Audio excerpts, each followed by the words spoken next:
Hello everyone, and welcome back to Dragalia Foundry, a fan channel where everything Dragalia Lost can be found. Today's video is going to be my review of the new summon showcase, the Winter Flower and the Tidal Power. This showcase started October 4th and will be available until reset on October 16th. The showcase features a new 4-star and 5-star adventurer, a new 4-star and 5-star dragon, and 2 new 4-star and 5-star Wyrmprints. And this time, 2 3-star pulls are featured too, 1 adventurer and 1 Wyrmprint. Let me start by stating the obvious. Whether you decide to pull on this banner or not is completely up to you.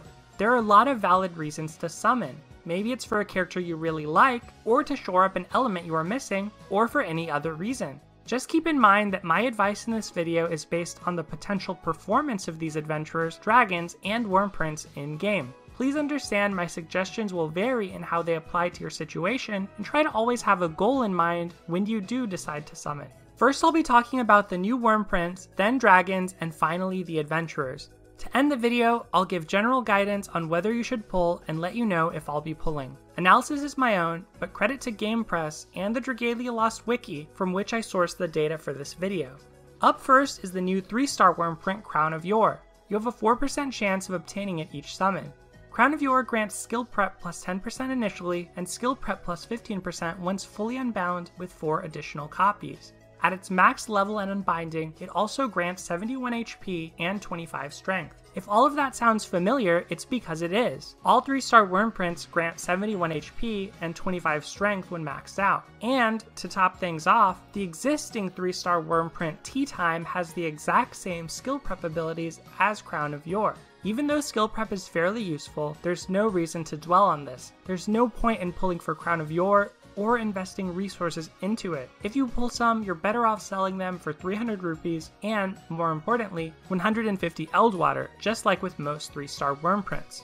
Next we move on to the 4-star Wyrmprints. There's a 1.75% chance of pulling each of these on a normal summon and a 10.5% chance as the final summon on a 10-fold summon. Let's begin with Fireside Gathering.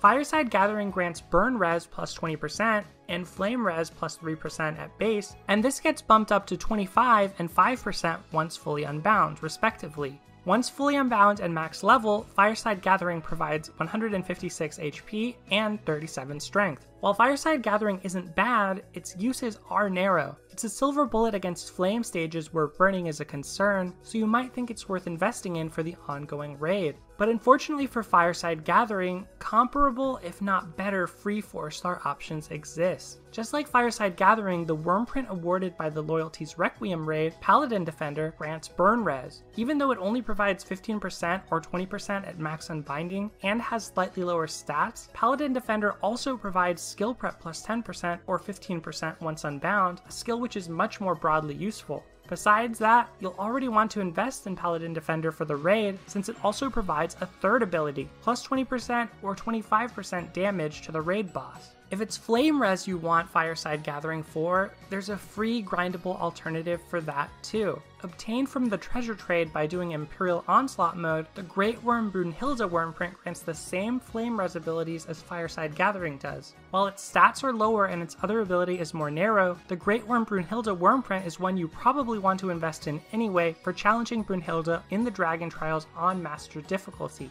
Because of these alternatives, I don't see Fireside Gathering being particularly useful in the long run, even if its artwork is amazing. I wouldn't sell it for 1000 Eldwater just yet, but it's one to watch as you obtain comparable options. The next featured 4-star Wyrmprint is the Warrior S's. Seen in the direct, this Wyrmprint provides plus 20% or plus 30% to 4 strike damage and plus 8% or plus 10% to critical damage, along with 140 HP and 52 strength once fully unbound and max level. Now this Wyrmprint is actually rather unique within the 4-star pool, primarily due to its boost to 4 strike damage. Its closest counterpart is Flower in the Fray, which has the same stats, boosts critical damage by slightly more, 10 or 13%, and also boosts skill damage by 10 or 15%. The next closest Wyrmprint to it in the 4-star pool, when it comes to 4 strike damage, is Together We Stand, but that provides Striker's Strength plus 3 or 4%, a generally worse ability. For certain 5-stars like Nefaria and Hawk, 4 strikes are an essential part of their skill set. If you don't already have a better 5-star Wyrmprint available, the Warrior S's is a great option for these characters. Luther, Ron, and Berserker are also admirable 4-star users of the Warrioresses since their built-in Striker Strength and Striker Skill abilities already encourage using Force Strikes. When you consider that the Warrioresses also boost critical damage, it's a fine pull overall and great for certain specific characters. Now for the 5-star Wyrmprints. These each have a 0.5% chance of being pulled. Let's start with Tough Love. The name is apt because that's exactly what we need to evaluate this Wyrmprint. Tough Love isn't bad, but it isn't great. As a 5-star, its stat boosts of 176 HP and 65 strength are solid, with its strength stat boost being the highest for a Wyrmprint in the game so far. But to a certain extent, 5-star Wyrmprints can never be horrible due to their stat boost alone, even if you're unlikely to ever achieve their maximum stat boost, since unbinding 5-star Wyrmprints takes a lot of luck or a lot of investment. But where Tough Love falters are its skills. Last Offense plus 30% or plus 40% grants a one-time 15-second boost to strength when the equipped unit's HP falls to 30%. The problem with HP threshold skills is that they're unreliable. In a game where dodging is a priority and certain healers are quite strong, the last series of skills aren't great in my opinion. Tough Love also provides skill damage plus 15% or 20%, which itself is not bad. The problem is that this ability can be found on 4-star Wyrmprints, which are much easier to fully unbind. For that reason, Tough Love isn't a bad pull by any means, but it shouldn't be a priority either.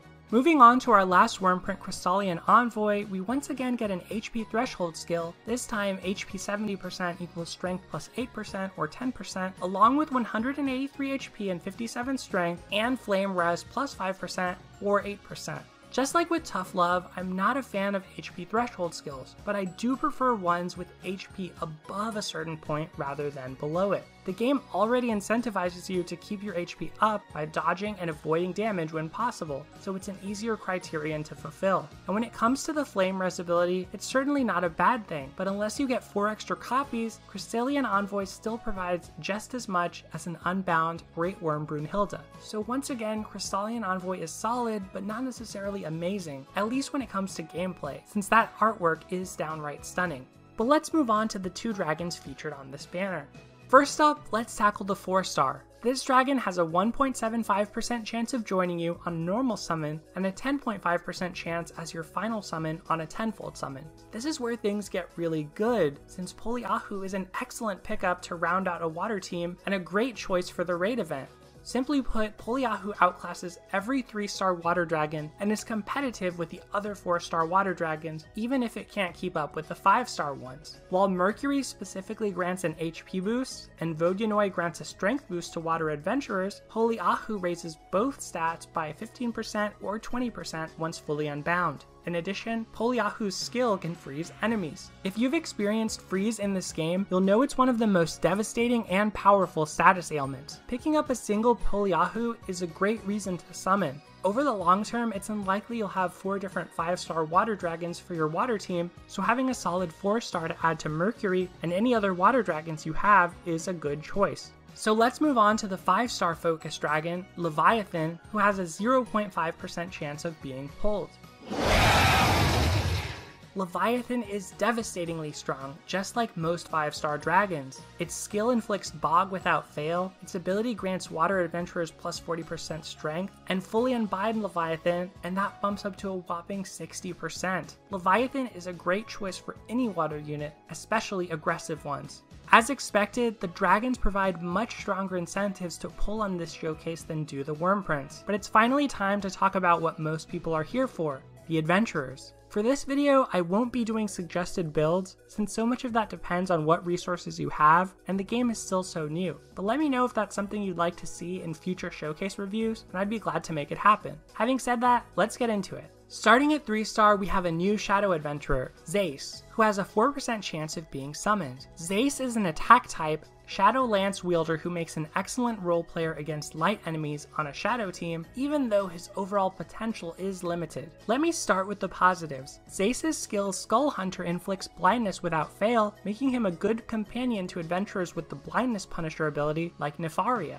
His first ability, skill damage plus 15% or 20%, is simple but useful. His second and third abilities, paralysis res, make him well suited for facing light enemies who tend to inflict paralysis. He'd be great for clearing chapter 4 of the story on hard, for instance, and his HP plus 5% co-ability could help squishier units survive to obtain endeavors on those quests. Overall, if you don't already have a full team of shadow units, you could do worse than Zace. However, his main limitation is that he's a 3-star. His max stats are lower than most units who are summonable at higher rarities, even once he's promoted, and his paralysis res skill is slightly underwhelming, if functional. So let's go ahead and move on to the new 4-star adventurer, Orsum. He has a 1.75% chance of appearing on a normal summon and a 10.5% chance on the final summon of a tenfold. Orsum is an attack type water dagger user. His max HP is 738 and his max strength is 482, which places him ranked 10th among all adventurers for strength. More than that though, what impresses me about Orsum is his overall skill and ability kit. Flurry Edge is a simple skill that deals water damage to enemies ahead, but Triple Salcho is a spin attack that inflicts freeze once upgraded, making it excellent for crowd control. Orsum's Flurry Devastation ability is solid, especially since stagger units can rack up their combo counts quickly, and his burn res ability is situational but functional. His third ability is good and boosts his critical rate by 6% when his HP is 70% or above, but remember Orsum must be promoted to 5-star to unlock this ability, since it's activated through the final ring of his mana circle. Finally, Orsum's co-ability boosts critical rate as well. All in all, Orsum is a strong choice to round out a water team. Pair him with free units, Celiera and Elisanne, and you'll have nearly a full water squad for taking on the current raid boss. His ability to inflict freeze also gives him broader use on general teams, even if burn res won't always be a factor. Finally, the unit most of you want to summon on the banner. Ring-a-ling! Lily here? Yep, Lily from Grand Blue Fantasy is here in Dragalia Lost. Just one banner in, and the crossover madness is already upon us. Lily is an attack type water wand unit, and you have a 0.5% chance of pulling her on this showcase. I'll be blunt, Lolly is outstanding. Did I say Lolly? Yeah, I meant Lily, of course. Nothing to see here, FBI. Nope. Anyway, although Lily's HP is low at 750, her strength of 511 is the second highest in the game. Her first skill, Glacial Blossom, carries on a theme of this showcase, inflicting freeze, and its area of effect is fairly large. Her second skill, Frozen Gale, does water damage to surrounding enemies. As an attack unit, having 2 offensive skills is not bad at all. Lily's abilities are a bit more dodgy, however. Once again, we have an HP threshold skill. In Lily's case, she gets plus 10% strength at full HP, or plus 15% once upgraded. This is a substantial boost to an already powerful attacker, and as a wand unit, Lily does benefit from staying out of the fray. It's just rough that a single hit negates this ability entirely, so you'll certainly want to bring a healer along to maximize its use. Next, just like Orsum, Lily has burn res of 50% or 100% once upgraded. Again, this ability is situational but functional. Finally, Lily's third ability, unlocked in her final mana circle, is excellent. Skill prep plus 75%. This will help Lily quickly activate her powerful offensive skills and plays well with her co-ability that boosts skill damage by 8% to 15% once fully upgraded. Now as we wrap up this video comes the final question of whether or not to pull on this showcase. Let me start by explaining my goals and what I plan to do. I don't have a 4th shadow unit yet, so Zace appeals to me. In addition, I could use a dragon like Poliahu for the current raid event and in future use for my water team. I only have 3 4-star water units, so Orsum would also be an upgrade to using a 3-star in my final slot as well. For those reasons, not necessarily the rare 5 stars, I will probably pull on this banner, especially if challenging the raid on EX or special difficulty continues to give me trouble. But my general recommendation is to wait toward the end of the banner if you already have adventurers and dragons able to handle the Loyalties Requiem raid event. Nothing here is a must-have, although the Warrioresses is nice for Hawk and Nefaria mains who don't have rare 5-star Wyrmprints like Night Stalker already. Judge whether you like the 4 stars of this banner, shoot for those if you do, and you won't be disappointed. Just be aware that some featured items, mainly the other Wyrmprints, aren't quite as good as those seen on the launch banner. The other big reason to wait, of course, is that Halloween is coming up,